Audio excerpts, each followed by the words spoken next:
Here's a regular car going by. It's got no class, okay? They all look the same. That one has class. That's beautiful. There you go. See? There's an honest opinion. It is nice.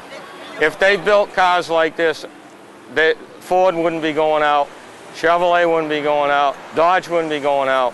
They lost the edge, you know. All the cars look the same. What makes it different, when you drive it, it's something you're proud of. People just can't get over it. I mean, people just swarm our cars wherever we go because they got class, they got style, and they're safe. These cars are safe. All right, here's another close friend of mine. He's a former architectural teacher, retired. We're all retired. He's the only guy in the club doesn't have his own car. But he's very much in demand because some of the guys have, you know, 20 and 30 cars. So he's a good driver. He brought one of Kenny Martin's unbelievable 32 Roadster here. Yeah, it was my first time driving in the truck, the coupe, and Roadster drives like a beauty. She's really nice, hot, drives pretty fast and smooth. You couldn't get a better ride. I've also driven the 36 Chevy sedan that he has over there, and that rides very nice. We went to a nice car show meeting at the Colts Park in Rhode Island, and all the members went. We stopped at different places, enjoyed ourselves, and I'm just trying to enjoy the cars more. I used to draw a lot of cars when I was young, coupes and all, and I just get so involved with it. My brother had a lot of cars. He got me involved. But since I joined this club, I've had a lot of fun and having a lot of fun. And what are you looking for? What kind of a car are you looking for? I'm looking for a 34 Ford Coupe from 32 to 34. That okay with your wife? That's okay with the wife. Don't she want a vet? As long as the price is right. But if Don't you want a vet? Yeah, if we can't get the coupe, then we're going to get like a vet, a 73 on down, 72, 73. Hopefully that we'll find something till we can... What are they asking for these coupes? They're all done, right? They're going to 13, 14, 15,000. But to get one that's just right and ride it, my wife wants one that she doesn't want me to do any work to it. You know, so... She looked good in this one. I can't fix the Kniffelin pin and the fluffer gear on me. She looked good when you drove in. Oh yeah, she likes it. She gets all this hot. Pink, all the women like the pink. She's starting to know we call it the Pinky Mobile. It's like a brand new car. You asked me what the difference is. When you're done, you drive this car. You won't want to come back. That's how nice this car is. It rides smooth. It's like a nice new car. It's all Mustang running gear. This is a little different. When you hit the gas, I mean, it picks up. It wants to go. You didn't go fast. Well, yeah, we did on the highway. You didn't break the speed limit. No, I didn't. No, I didn't. But I wanted to go just so Arlene can hear the noise. And so she okay with the noise? Yeah. Because if she's happy, you're happy. Yeah. You know? Nice with a convertible. With a convertible off, it feels very comfortable. A nice breeze, you know. When I was 15, I wanted to be like my older brother. Okay, he's here tonight. I'll find him. He had hot rods. He had friends that were building hot rods. I was the little brother. Get out of the way. Don't bother us.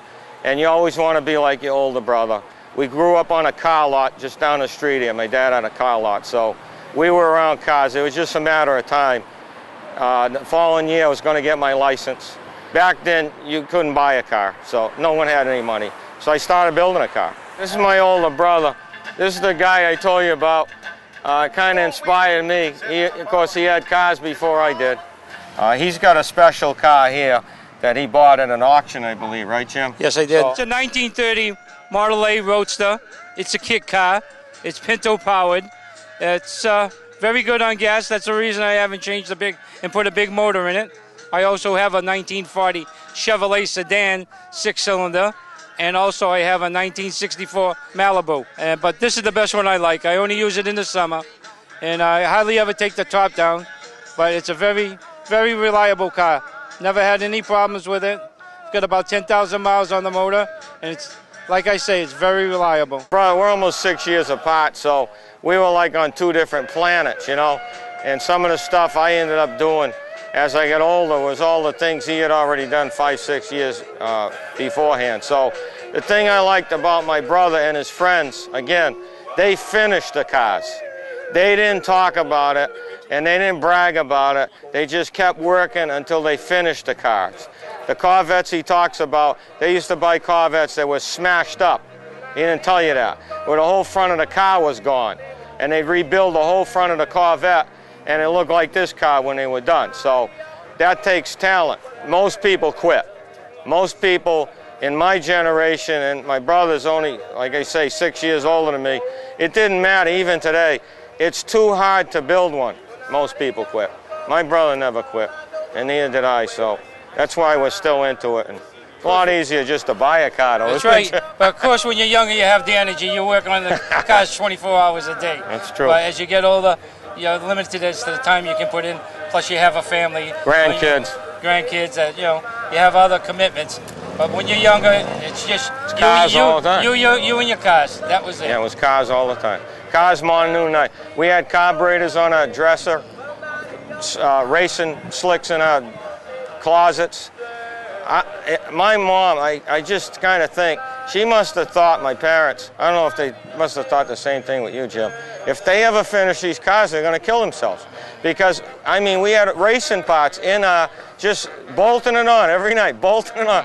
More power, and they never discouraged us. Nope. So we made it.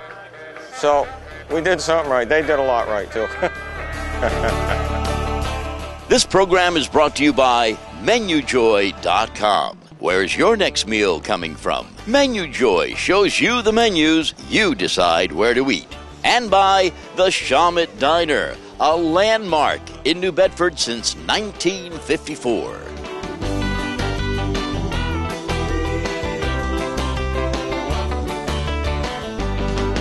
I was a shop teacher with this buddy of mine here, Al, for over 30 years. This is a 55 Chevy step side. It's basically all original except for the two front fenders. The only things that have been replaced on it. Fiberglass?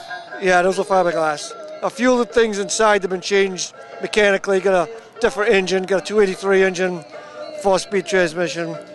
It goes pretty good. So it's like the owner. It's in good shape for the shape it's in, you know.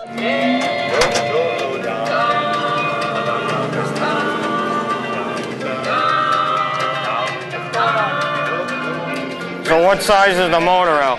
It's a 283. I don't know the exact gear. 283? Yeah. But I got to do a little work on the carburetor. That's early, 283. Yeah.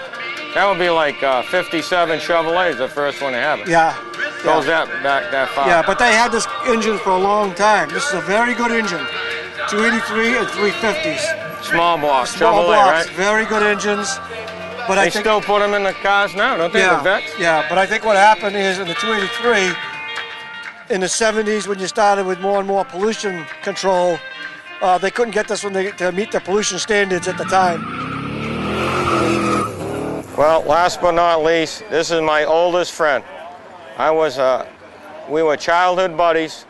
The last club we belonged to was a weightlifting club, which was a little out of hand. We would pump iron and just beat everybody up in the neighborhood, right, Kenny? You got it. This guy is the most generous man I ever met. I found him 50 years ago. I lost this guy. And he came to my party last summer. I got a 36 Chevrolet.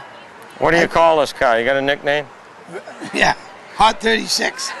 It's got a 350 motor, 700-odd tranny, Camaro suspension.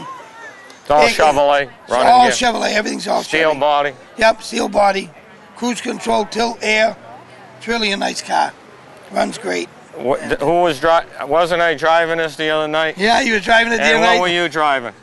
I was driving Pinky Lee over here in my pickup. And you pulled alongside of me, and I told him to stomp, and he left me in the dust. I stomped on it. He left me in the dust. It was like old times. Everyone complains now, and rightfully so. People are just driving like idiots. I don't know what else to call it. They're just they're whipping fingers. I mean, you know what's like out there. People are aggressive. We were the only idiots on the road when we were teenagers. Folks were in bed, 10 o'clock, I don't know, we'd be out till 2 o'clock in the morning. The road, there was nobody on the roads. So, you know, we would race each other, but we were driving recklessly, and we were trying to outrun the cops. You know, they were waiting for us, and I got pulled over quite a few times. My dad was on a police department, so he got me off a couple of times. It was more into, it wasn't drug, I can't overemphasize this. There were no drugs. The cars were our drugs, they're still our drugs.